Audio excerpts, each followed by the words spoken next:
Well, I behave like a designer actually, not a painter. I define myself as a designer.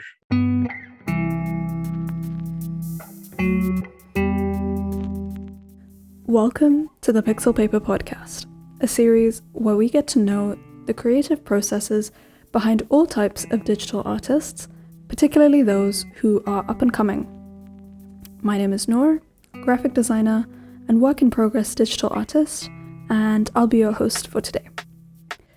Caner is a Turkish children's book illustrator based in Poland who shares his journey thus far. We talk about the ups and downs of illustration and discuss in depth about art education, theory and practice, and also what it means to be a painter versus a designer. For people who are interested in traversing the children's book route, I think you will benefit from this podcast, so please enjoy this episode with Caner Soylu. Hi Caner, how are you? I'm fine, thank you. A bit nervous, but I'm fine. How about you? Yeah, I'm great, thank you. And it's completely okay to be nervous. For the benefit of our audience, please introduce yourself. I'm Caner Soylu. I'm Turkish by birth, but I have been living in Poland for 4 years. I'm a professional trained children's book illustrator. I studied fine arts education, so actually I'm an art teacher. But yeah, but I had a speech problem when I was a child and when I was a young. So that's why working as a teacher wasn't possible in that condition. Even when I was a student at the university, I decided to find out another profession for life. Firstly, I drew portraits and caricatures in the beach in Turkey. Yeah. Nice. And actually, it's helped me out to study different type of portraits, 20 or 30 different faces every day. So probably it helped me designing characters. Yeah.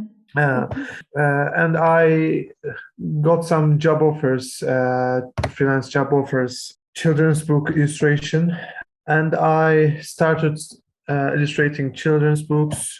And I decided to become a children's book illustrator because I could work at home and freelance. I didn't have to socialize. I didn't have to work with a team.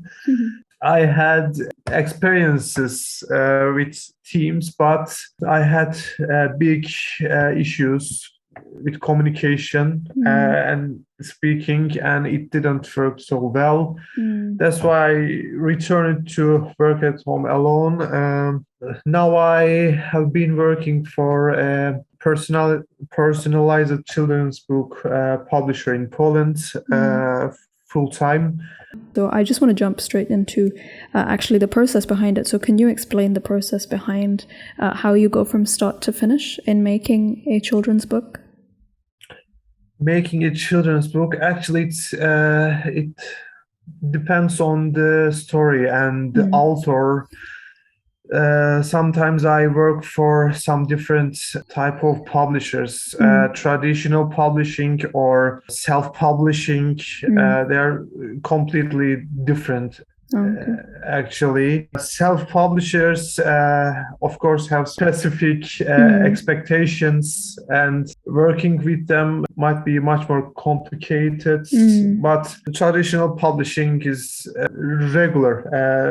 They just but in general, firstly, I read the story, of course, and if the author have some guide for the illustrations, if the author is demanding some scenes or illustrations or characters, I start from them.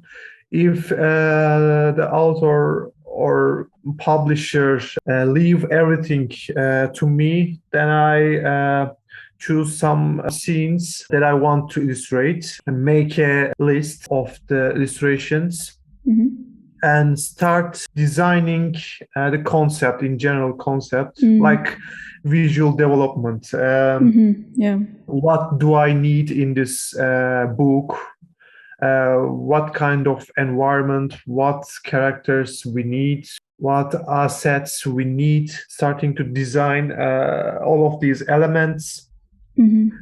And when I and author or publisher make decision, everything is fine, then I start drawing a storyboard according to the story. And when we all agreed with the storyboard too, then I start sketching and cleaning up the storyboard. When the cleanups be ready, I send them to the client. If the client is satisfied, then I start painting and adding details. So the process in general looks like this. Right. And do you do a lot of revisions in between? Yes, of course. Yeah. Some experienced traditional publishers understand me. So the traditional publishers are much more understanding. Yes, understanding. But the self-publishers, especially if they are working on the first book, they might expect tens of revisions or hundreds of revisions in every stage. Yeah. Okay. Interesting. And actually, I just thought of this question. I don't know why I didn't think of it earlier, but you mentioned that you studied fine arts, correct? Yes. Yeah. So what made you want to go into children's book illustration from studying fine arts? My first job was a children's book. Okay. So you stuck to the same job. Yes. Okay, interesting. And if you studied fine arts, then do you do traditional art at all? Of course. At school, I studied at Fine Arts High School. In the university, in the education department and fine arts education. Of course, I did a lot of oil paintings, sketching, and watercolor, gouache, pastels, many different kind of techniques. In fact, to be honest, I would like to use traditional mediums in my professional works, but in this industry, you have to be so fast. True. Yes, and revisions, a lot of revisions. I have to use digital. If I would have some free time, I would love to use traditional mediums. Yeah, definitely. I think it gives a different feel to digital art, right? Of course, it's completely different, and smelling paint. Yeah, like you're absorbing with more of your senses than just your hands. Yeah, I agree. Yeah, definitely. And for me, when I see your work, emotion plays a very big role. So each piece, it conveys a story and a message. So how would you give advice to other artists who are looking to improve on this aspect of their work?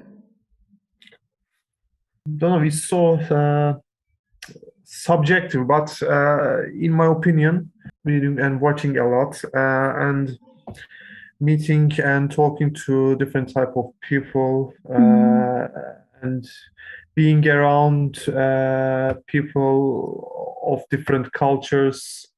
So that's all I can say, I guess. So it's about finding people who are not the same as you, but trying to understand different people. Yes, exactly. Exactly. That's what I want to say. Yeah. So it's more about, let's say, empathy as well. Yeah, that's right. And you mentioned that obviously you went to the beach in Turkey and you used to sketch people at the beach. I think that's quite a nice idea. How else do you come up with your characters?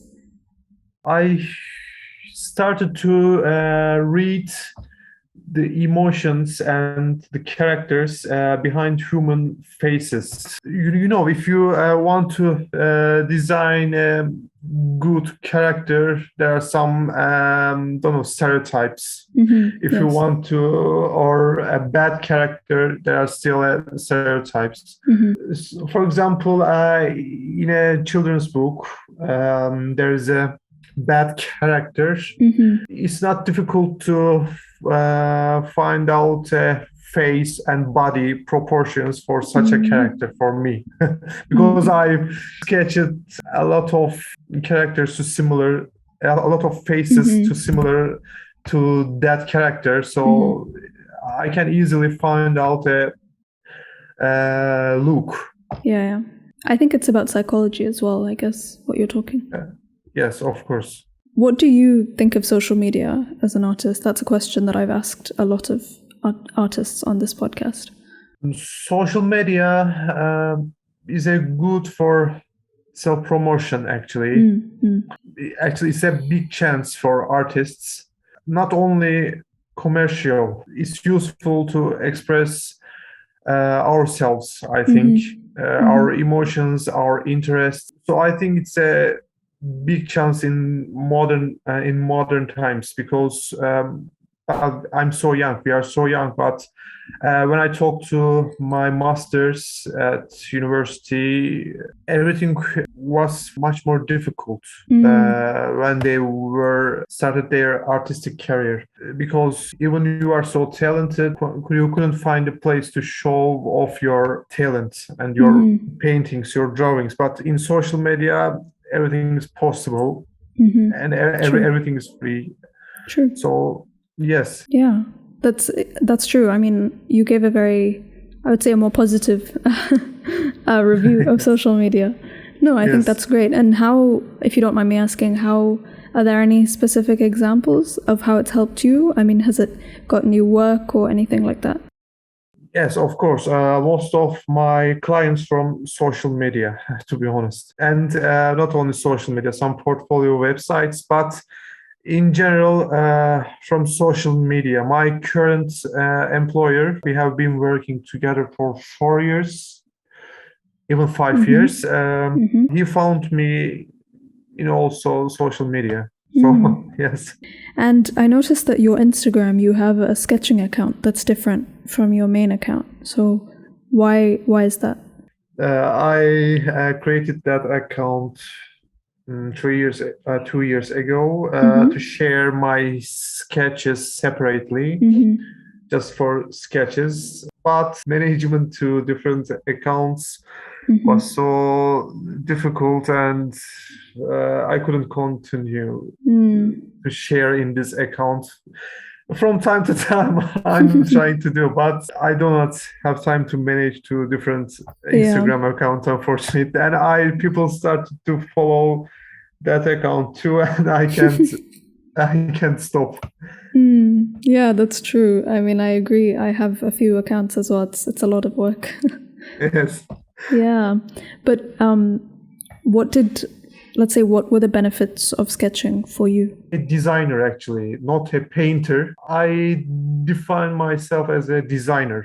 Firstly, I focus on sketching when I want to start a painting, and completely behaving like a designer.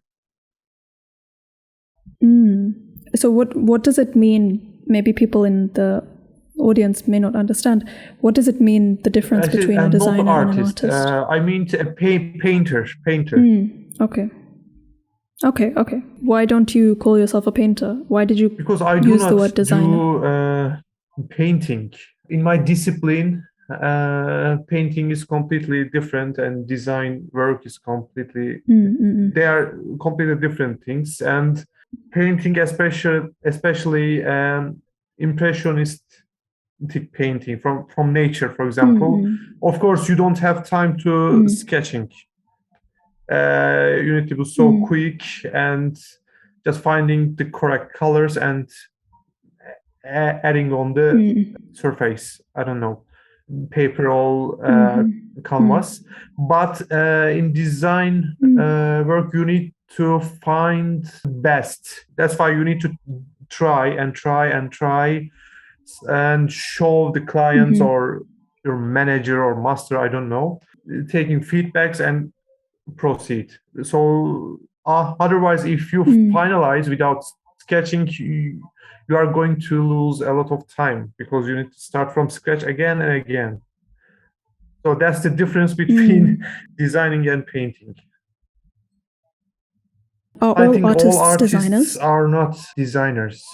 I don't know. It's so complicated actually. Even my masters at school cannot answer that question. It's so subjective. Art is completely subjective things, you know, right? And everyone has specific own opinions about this topic. But for me, I think, I don't know, every artist doesn't have to be a designer.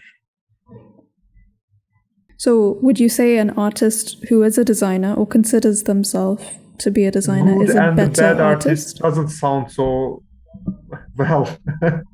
because art is so completely subjective. Yes. Subjective, but design works That's for industry. Sounds more industrial. Art and painting is more artistic, and they are different. Industry and art, you know, right? You understand what I mean, probably. I think so. Yeah. So what you're saying is design, you're doing it with a purpose in mind, but art, maybe you're not doing it with a purpose. Yes. Okay. See, this is what I wanted to get. Like, what is the difference that you're intending? So I'm glad we've got the answer. Yeah. Okay, great. So I think that was quite interesting, actually. What advice would you give to younger artists, maybe people who want to be children's book illustrators? What advice would you give them about this career? Working so hard and following the latest trends in designing and painting, and especially in theory, in color theory, and they are very important things. And children's book is also related to pedagogy. And I feel that I'm so lucky. I studied art education at university, and I learned a lot of things about pedagogy. We had classes also. That's why theory is very important. In every industry, theory is very important, and building up the practice. Well, if someone wants to become an artist, okay, you can do what you want. You can paint whatever you want. You don't have to learn anything. But if you want to work in any industry, then you have to learn about the theory. So basically you're saying if you want to be a designer, you have to learn the theory. Exactly. Exactly. Yeah. All right. And where would you like to see yourself moving forward? It's so difficult with your to career? expect what happens in the future. Trying to fix my issues about my work and my mind, and just let it flow. And just I can't make any plan. Just working so hard and doing my best. I think that sounds like a great plan. All right. Thank you so much, Caner. It was a pleasure to talk to you. Thank you so much. This was quite an interesting conversation. It's always nice to hear about different perspectives, and I really admire people who take the plunge and decide to do voice interviews, even if they're not confident in speaking or in their English abilities, or even both. I particularly like the discussion about painter versus designer, because it's something we've not had on this podcast, and it's because of these deep dives that I really prefer voice conversations for these interviews, because you can dig really deep into different things and create a whole new conversation that you did not expect. And I think that's what makes each interview so unique. I'd appreciate it if you can give this podcast a rating on your podcast app. It would really help me out. And I'll see you next week for another episode of the Pixel Paper Podcast.